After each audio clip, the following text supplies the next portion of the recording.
ultimate champion. At this point, I think he's just unlucky. He's just unlucky because I don't know why or how he is getting these draws, but man, unlucky. Unfortunately for him. But on the main stage, we have first timers again. I think we had first timers all through so far. Celebrator coming up against King Aranz. Emmy Kid, someone that I would say is a wonder kid in the pro scene, coming against a pro. Someone you could say is also a pro. Give Chile a very interesting game match. actually. We'll keep in touch on that, and we'll get to the scorelines more to give you more information on the other games going on in the next that chance to experiment. Exactly. Yeah, the 4-5-1 also returning back to the main stage. I think the 4-5-1 and the 4-4-1 are the two formations that are actually popular. But for me, I would say I actually prefer the 4-4-2. 4-4-2. 4-4-2 is good, but 4-4-2 is just too. It's too.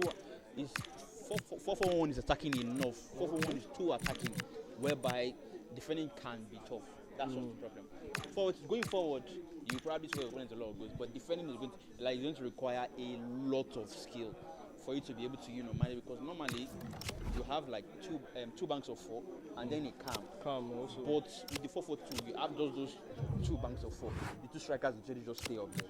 Normally you have the calm to quite drop back to help you. But you can still do it though. I won't lie, you can still do it. One interesting thing I like about this Arsenal team is the level of physicality from every player. I think that as we always know, that's very, very important. One thing I've noticed here, I don't know if he's still going to change that, but I'm seeing Gabe is just being the one he's using up top instead of Goekres, because we know he has that enforcer play style in the game. I think that's an interesting choice for me. Call the body type actually. I think Jesus is a lot smaller, so he can turn a lot better. Oh, that's great. We're waiting for this one. The players are setting up their pass, making sure everything is intact, so there are no excuses when the game goes on. Because once you concede one, if you're unable to come back, it's a different ball game. Yeah, at the Johnny Mini Season 2, Episode 2, is still Fola here with me in the commentary booth as we bring you the insights on how everything is going up right here from the nest. Keep it live. It's Arsenal against Madrid. As we saw last season, hopefully maybe we'll see the Declan Rice free kick coming up here. You know how Arsenal fans like to use that one to taunt Madrid. The free kicks. I think one thing I would say is because of how there's a particular way of playing the free kicks now. There's no real shock when this free kick is going now. The free kicks are actually I won't say easy to score here, but it's very, very well, for some games, there's just a feel of extra excitement. Welcome to the iconic Santiago and the match is on the way, kicking from left to right. Celebrator, an interesting game attack, an interesting name. We see coming up with different things, but losing the ball so early. Let's hope he celebrates at the end of the game. The bars are dropping off from the commentary booth from Adefola right here. Giving on the inside as we try to get into this game. Where will the first goal be coming up from? I think Lewis Kelly is also an interesting choice in the game. Also, it's usually in Capi or Califori that people are when using Arsenal. I noticed that Lewis Kelly has full back close. That's why he's using him. Oh, can this be the first one? We're speaking about Declan Rice. Oh, offside right here.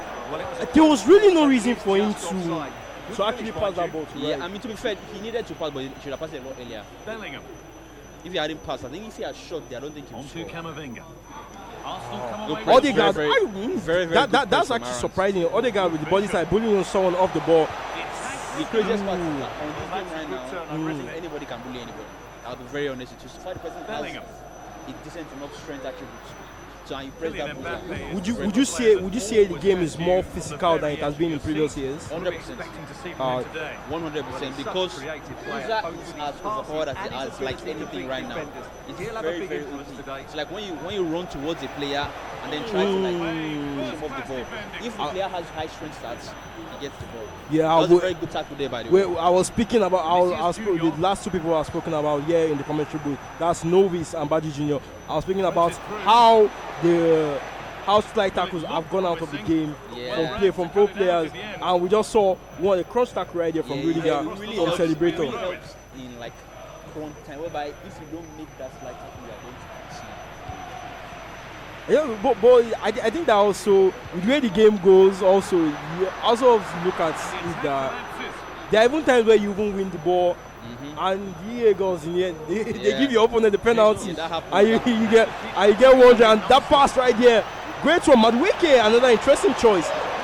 Can this be the first one? Ooh. He overcomplicated it there. I think we've seen some interesting things from King Aranz right there. It's been we've seen him using Lewis Kelly. He's also using Madueke also instead of Bukayo Saka in the game. Oh, Madueke! Great save from Thomas. Also wearing the Arsenal jersey, you know he's a fan through and through. Knowing the team, but let's see how it works for him. Declan Rice, the one we're speaking about. What is he able to bring into the game? Ben White, another interesting choice right there. No Timber. I think seeing various people use all these teams, it just shows that everybody knows what works for them. Yeah. You don't have to follow what. Oh, 1-2 passing right there. King Aranz taking the first goal right there from the main stage. I think it's been long. The first 2 games we saw early goals, and we've been seeing we saw 3 goals scored in the first half.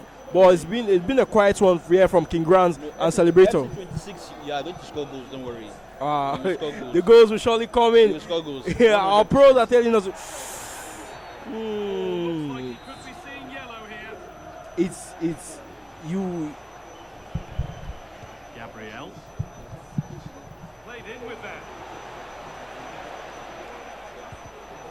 Great instinct there to cut it out. Yes, I can give you some insights on what's going on in the nest for the other matches. I can tell you that the match between the one they call Amy Kid and King Aranz also taking the scoreline, trying to cut that one short. The match between Amy Kid and the one they call Gichidi is currently 1-1. We spoke about how Amy Kid is someone that is quite you can say he's the wonder kid in the game. But have you seen how he plays in the game? He's a really good player. He's a really good player. Like I said, that game is going to be a very, very good game. That's the game that should be on the main stage, in my opinion.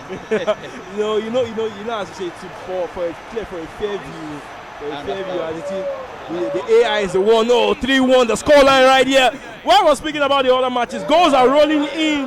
Yeah, on the main stage, King Aranz has a lot of fans here in the nest, and they are really, really happy. There might be fans, they might just be Finnish speakers who have picked him. As you know, everyone wants to win that. Good player luck right there, but noticing that his opponent was able to cover up that space. I think one thing we spoke about when we were analyzing your final was how triggering runs has become very important in the game. And now FC26, that's also Boyd is saying from Boyd, he said FC26, saying that FC26 is a game of transitions. Yes. And we've seen how King Aranz in this game has been able to use those transitions to actually get some goals. Ooh, great pass again, Odegaard. Can this be the third one? Ooh, he too knows that he could have calmed down right there. The adrenaline in his body just wanted to take on that volley at that moment. Vinicius Junior. Real being afforded too much space here. And that's nicely won to see off the threat. Celebrator clearly not happy with how he has played so far. But it's halftime. 3-1 the scoreline. First kick of the second half of a game that's straight back into it. King Aranz looking to close this one up. Kylian Mbappe. Really good pass. We've seen this week alone, Arsenal bottling a 2-goal lead. King Aranz will be looking to avoid that. Going to rattle Arsenal no. It's all love and banter right here from the commentary booth. Nothing more than that. But as usual, we know they are butlers for a reason.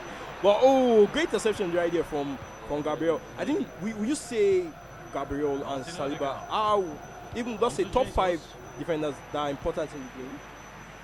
In terms of play styles that they even possess. Well, to be honest, I won't say so. Because I remember at the beginning of the game whereby we were using the gold cards. Yeah. People tend to prioritize players that have intercepts. And I don't think either of them do. So like Van Dijk, Marquinhos, and then there's 2 or 3 other ones that I can't really remember their names right now.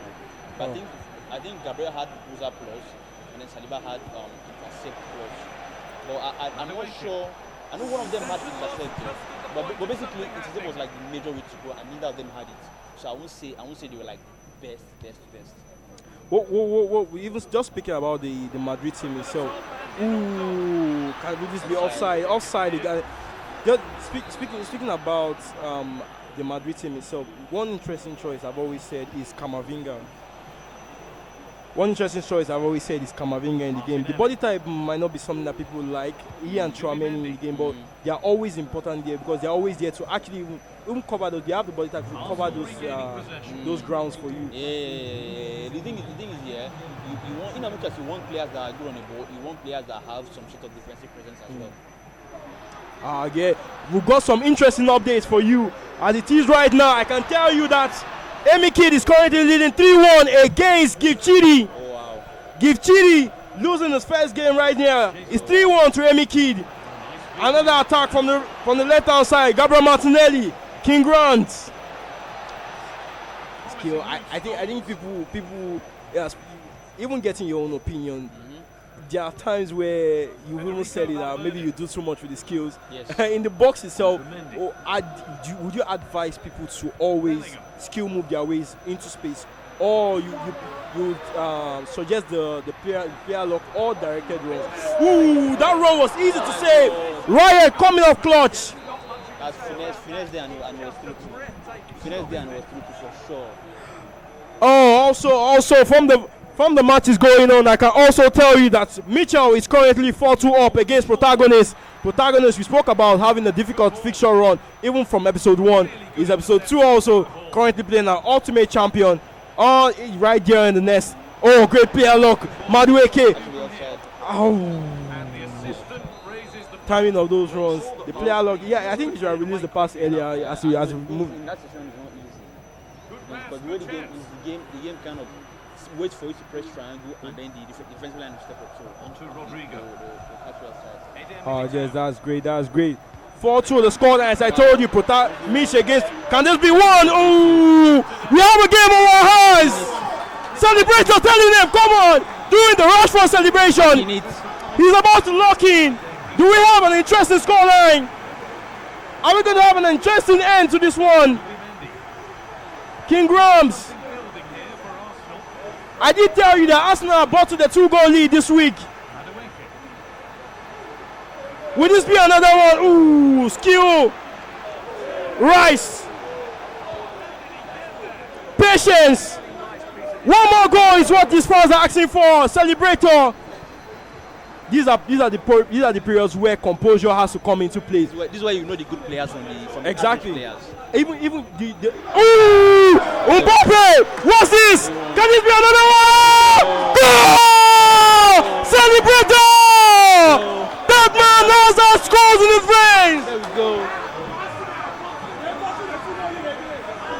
Arsenal, they're calling the Bottle FC right here in the nest. Give us one more goal.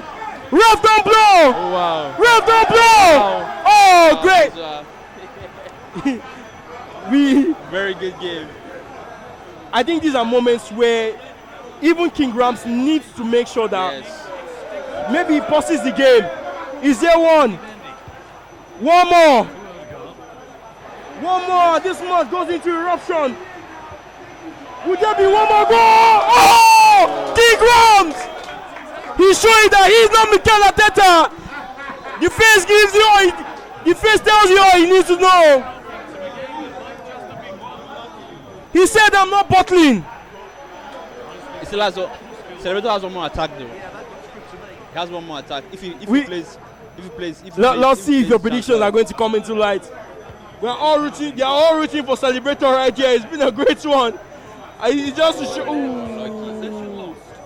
That's so unlucky. Unfortunately, we don't think we'll be seeing another goal from Celebrator, but he's happy with that one. And I can also tell you, the match between Protagonist and Mitch is currently 6-4. An end-to-end one. Our ultimate champion taking it to the die end right there, the one between Mitch and Protagonist. We'll give you more updates on the remaining results, but this game between Celebrator and King Aranz was an interesting one. An interesting scoreline, I can also tell you again. Scored a couple of goals.